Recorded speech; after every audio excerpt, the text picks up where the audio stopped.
Jai Guruji. Just like Aunty said, Guruji makes the impossible possible, and anything is possible with Guruji. I was raised in Iran. I was born in Iran. I come from a family who is Muslim, but never practiced Islam. We were never religious. However, I had a grandma who was always in Shukrana. From morning to night. Even when she slept, she was always in, she had her praying beads and you could see she was sleeping, but this was moving. And she was still in Simran. She was still praising God. And so I was blessed with being an unplanned child. So I was a surprise, and my parents were on the way to, of course, get rid of me. And something told my mom not to on the way. So they kept me. And because I was 1 year, 1 month, 1 day apart from my sister younger, I moved in with my grandma. And it's really amazing to be standing right in front of you. Sorry, just need a moment. So basically, I just feel my grandma's presence so much right now, and I'm just shivering because I feel her, and she had this fragrance of hers as well that I'm actually getting right now. So, Jai Guruji, Shukrana Guruji. Basically, after the initial care of my mom, I moved in with her. So being surrounded by this, around this soul, my grandma, who, I never heard her say anything negative from anyone, or utter anything other than Shukrana, really. And she lost her house, she lost money, one of her children, anyway, she had this problem with one of her children, but she was always in Shukrana. So when we moved to Canada, when I was 13, this bond was lost, and I called her my mom, so it was really hard leaving her. And we came to Canada, and after 6 years, so in 2003, July, I had this strong call to go back to Iran. And so because I was really young, my mom wouldn't let me. And suddenly, in one of the arguments, I just felt someone telling me, I knew it was in my thought, even to this day I can feel that. It was someone telling me, tell her that if grandma passes away and I don't see her, I'll never forgive you. So I told her, and like this energy wrapped her. She was silent, and it was really hard for my mom to be like that. Very outspoken and always on her word. She never changed her word. So a week later, I'm on a flight to Iran alone, and of course I wasn't there to see my grandma. I was young, and I hadn't seen the party. Tehran was a party city at the time, and I just wanted to be around my own age. And so suddenly this aunt of mine that also opposite of my mom, she never speaks or demands anything from anyone. She told me, you need to go see grandma. It's rude that you've come this way and you haven't, and she keeps traveling to see you.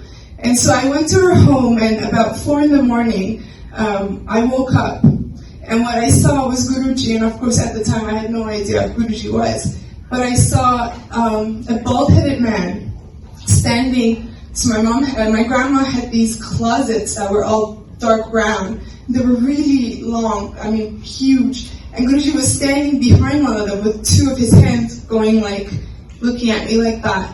And all I remember was a bald head and a third eye that was so big, vertical. And I was so scared that I just remember we slept on the floor, just covered my head. And I knew one mantra in Arabic, in Islamic Quran, and I just kept saying that. And the moment she woke up, I ran to her, and I said, Grandma, I've seen this figure.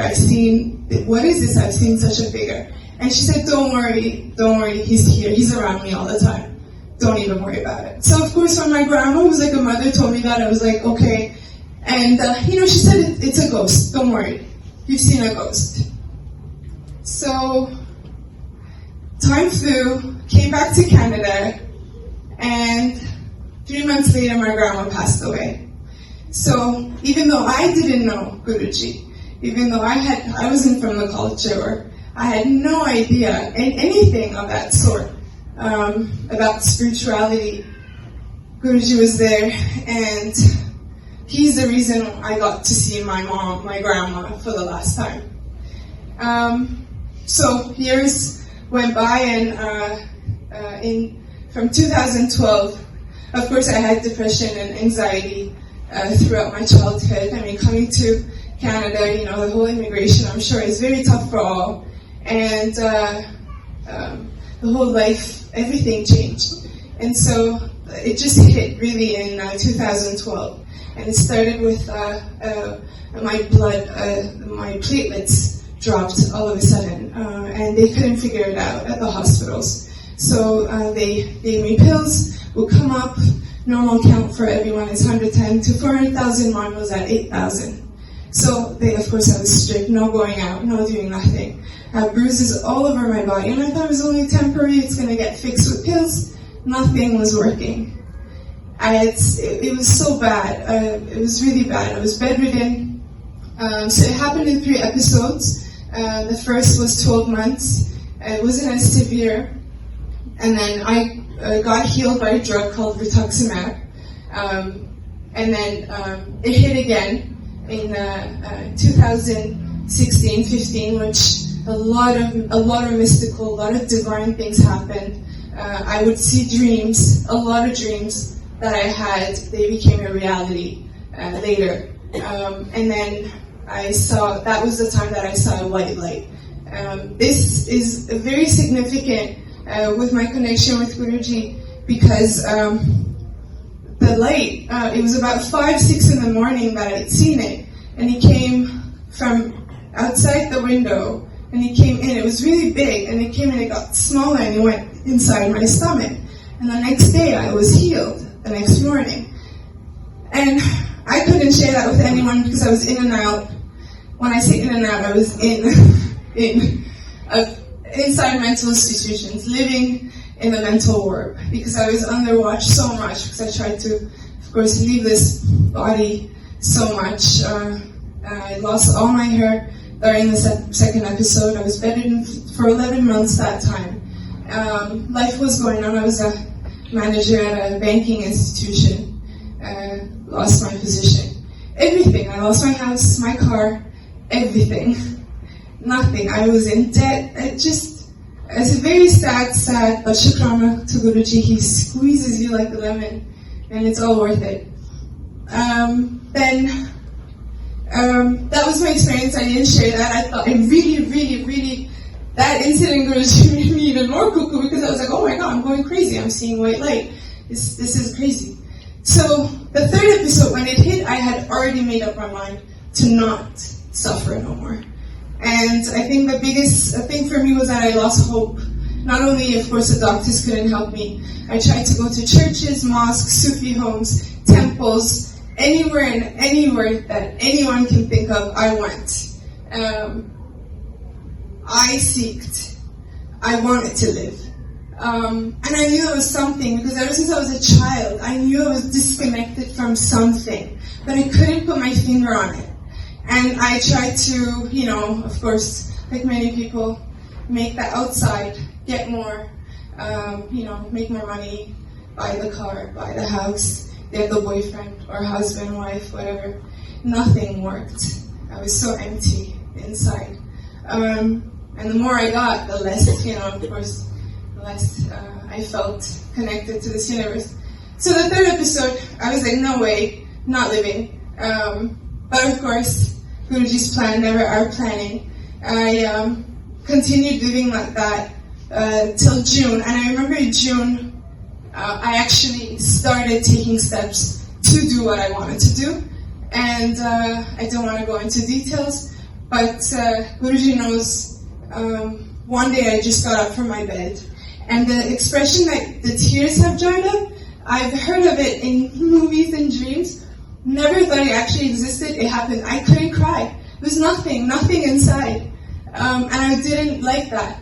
And so all of a sudden I sat on the floor in my room, and then I had Guruji's vision from 15 years back. I had forgotten it all these years. And then the voice came, pray to me. And the next thing that came out of my mouth was, you're the only supernatural thing I've seen. You heal me. And I know that was all him. It's all him. So I said that. And on July 1st, Canada Day, it was a Sunday. I have a friend who's Persian Christian, had told me about this church called C3. And this is a month after she only came into my life to really introduce that church and left. I haven't spoken to her since that day. And I am going downstairs on July 1st to my hair color because my hair had I had no hair, but whatever I had, it was so thin that it would get oily so fast. So my mentality was, I'll go downstairs, put a color on it so it just has a layer so I don't have to wash it and it doesn't look so bad. This was my mentality. So I go downstairs, Shoppers Drug Mart is closed and it's not supposed to. It's at 9 o'clock, supposed to be open. It's 9:30, closed. So the tears came. I was bawling on the street. I didn't care at this point about no soul, people watching me. I was in my PJs. I had no feelings about anyone or anything, so I didn't care. I realized now today that was me surrendering. And so anyway, then the thought again, the voice came, go to C3 Church. I had forgotten it was a month ago. So I searched on my phone, C3 Church. It was downtown. I lived at downtown Toronto at the time. I'm walking to this church. It's 45 minutes walk. I get to the church. It's a rundown brown building. No one's there. Actually, the windows are all shattered. And again, I'm bawling like, what is this? I remember just going on the street like, what do you want from me? And then this force, it's like, you want me to, I could feel something was happening. I didn't know. Your soul knows. And I was like, you know what, wherever you want me to go, whatever this is, just take me. And really, this force was taking me. And I could have gone anywhere, and I went east, and I got to the church C3. I saw people standing down, and when I got there, the first thing I remember, I saw a white girl wearing all black, and she had a tattoo on her arm, and on it, it was Arabic, because it's similar to Persian book, like letters, and I was like, what is that? And again, someone was telling me, ask her, and what does it say? And she's like, anything is possible. And so again, I'm feeling all this energy around me. And so I go to the church and I feel this presence with me for 45 minutes or an hour, whatever, I don't remember. I come out. Sorry. So when I was inside the church, I was running and crying to the church. And the girl who was playing the guitar, they play worship music at the beginning. And this means, it's just, anyway, they praise the Lord by singing. So all of a sudden the music stopped and she said, someone on the way to church was crying, and God wants you to know that this suffering is done and the land of grace is near. And Jai Guruji, and I knew that was for me because I really went like, is anyone else crying here? Like, it has to be me. I knew it was me. And so I came out of the church, and you see everyone mingling and being in this energy, but I wasn't. So I just came out again, not came out people. I came outside, went down the stairs, sat on this lawn grass, and I just said, whatever energy was with me today, I need you eternally. I don't want you for one day to need you eternally. And so I said that, and on the way back, I'm walking, I'm going a different route, and all of a sudden my feet are locked on this street, and there's a bookstore. And the thought was go to this bookstore because my sister loves that bookstore. It's a second-hand bookstore that also sells new books. So I'm there and I go in. This voice is, hi, where's your spirituality section? Something was calling me into this path. And then she says, all right, at the back. So I was there for 45 an hour, maybe more. I did not see the book, The Divine Light. But when I was ready to leave, all of a sudden this voice says, remember the white light that you saw 2 years ago? Pick up this book, and it was The Divine Light by Anita Kumar, right in front of me. And to this day, I know Guruji put it, I know you did. So I just looked at it, I picked it up, and I saw And I looked at it and I was like, oh, someone's story about their guru, blah, blah, blah. Whatever, I'm bedridden, I'll read it. That was my thought. And the book came out with me, went home, put it on the floor, sorry Guruji, read another book, then I was not interested to read another book. 5th of July, I have a dream. And I have a dream that I'm in a Satsang. Of course, I didn't know what Satsang was, but there was a chola? No. There was a gatti like this, bigger, a little bit bigger. It's like two of these together, lower, and then very nice flowers, very simple, just like this, flowers beside it.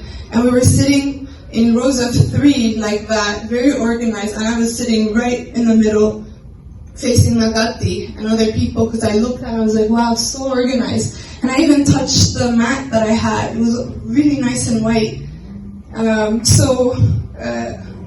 Then in my dream, they told us to stand up because someone was coming through the left door. And when we stood up, I didn't see anyone, but I saw again, this time, I didn't see a colored ball, but I saw an energy coming again, and it went into my stomach in my dream. I fainted. I've never experienced that in physical life. But in my dream, I fainted. I woke up, and I saw Guruji sleeping right beside me on a bed, but there was space between us, and he was wearing that chocolate chola, exactly the one that's at the end on the right. It's the same color, same thing. He was just had that. Woke up from my dream and I wrote it down. It was so vivid and colorful. God, who's this man that I saw? Because I could see just the back of the head. This beautiful bald head. So I wrote it down, and 2 days later, Guruji's birthday, I get this calling, pick up the book. So I pick up the book, I'm going downstairs to read. It was nice weather, and I started to walk slowly. Went downstairs, opened the book, then the first thing I saw was someone saying how Guruji is Lord Shiva. And again, so Guruji was talking to me through telepathy here. Searched, third eye, wait a second. Then everything was like, connecting. I prayed, the figure that I saw. Then Guruji's like, look at the cover, the bald man. Because I was like, wait, the way I was bald, this Lord Shiva doesn't look like. So I looked and I'm like, at this moment, I'm just like, I'm dead. I'm dreaming here. There's no way this is happening. This doesn't happen. I've been, ill for 6 years. This can't be. So then it was like one-on-one. You gotta show me something special. This is not real. And then literally the next paragraph that I read was Guruji's special day is July 7th. And because I had lost track of time, it's like, Guruji, again, look at your phone. And I look at the phone, and at that point, I'm just like, no way. Just, wow, Jai Guruji. Like, I was just, my life literally changed. And I had migraines so much. The reason why I lost my hair was because severely my migraines that didn't let me sleep. I had severe insomnia. If I got half an hour of sleep, I was celebrating my life. The headaches were gone. 90% of my headaches the moment I opened the book, and I've never since experienced them. Then, of course, I read the book like there was no tomorrow in a day, and it was just speaking to Guruji through the telepathy, and everything that I asked, he would answer in that book, The Divine Light. Then when the time came to share with my mom, because of course they saw this transition all of a sudden, how did she go from that to this? She's probably on drugs or something. Where is she going? Because all I shared was that I'm going to meditation, and my parents were really worried. There's something else going. She's lying, because how could she go from that state to this? And then when I got Agya from Guruji to share, when I told my mom, she said Grandma had actually told us that Guruji, this holy figure was around her so much that one day she asked him, who are you and why are you around me so much? And finally he had said, the only thing he had said to her, that we are here to protect you. So It's a fact that I wouldn't be alive if it wasn't for Guruji. I really don't know what to say, Guruji, except the fact that you are everything, and everything I have is your grace. What I've learned from Guruji, it's been a year and a couple months, is saying shukrana for everything, and just he takes me back to my grandma. Shukrana for my hair. I'm just saying the simple things. A lot of people would say, I don't know what to meditate, or how do you meditate, or it's so many shukranas. Shukrana that I can take a shower, in my own shower, I can shower. Shukrana that I can laugh, because there was a time that I wrote, not even laugh, will there be a time that I can smile again? I've literally written that in my book, in my diary. Thank you for smiling. Thank you for this family. Where else can I go in the world? Just hop on a flight and have family. I can go to Australia, I can go to America, I can go to Canada, anywhere, Vancouver, anywhere in the world, India. Guruji blessed with inviting me and calling me here. I walk into the airport and I see an old Indian couple. The first people that I see, the minute I enter, and they're like, "Can you help us?" And I'm like, "Of course I can help you. I was so early for my flight." And then I learned that their names were Dev, Singh. And for me, everything is a sign and a blessing from Guruji. It could have been any other name, it could have been any other person. And they gave me their passport so I could do their paperwork. And, same last name as Guruji, so everything is a blessing. There are no coincidences. Give shukrana for everything. And mostly, if you are being squeezed like a lemon, oh, you're so blessed. I welcome it. I know it sounds really, it's easy to say, but, welcome it. There is a reason why it's happening, a good reason, a great reason, and the only thing is that he blesses with his presence and deepening our faith. There's so many satsangs, but I think I'll leave it there. Just shukrana for everything. And Jai Guruji. Thank you. Jai Guruji.